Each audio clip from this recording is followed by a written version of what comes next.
Hey everybody, welcome back to our YouTube channel How Logical. In today's video, I'm gonna show you guys how to log into your Dollar Bank account.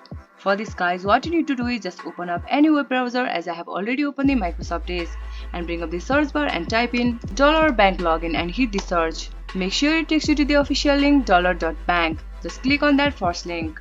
Now we'll check onto the official website of Dollar Bank. Now at the top right of your screen you can see the login button. Just click on login button to log in. Now it displays the login form over here. You just need to enter the user ID over here. Similarly, enter your password over here. Just click on I icon to see your password or confirm your password. Click on remember me for further use, but I suggest you guys do not try it in public computer. And once you click on login button, you will easily access your account. In case if you forgot your password, just click on forgot password to recover your password.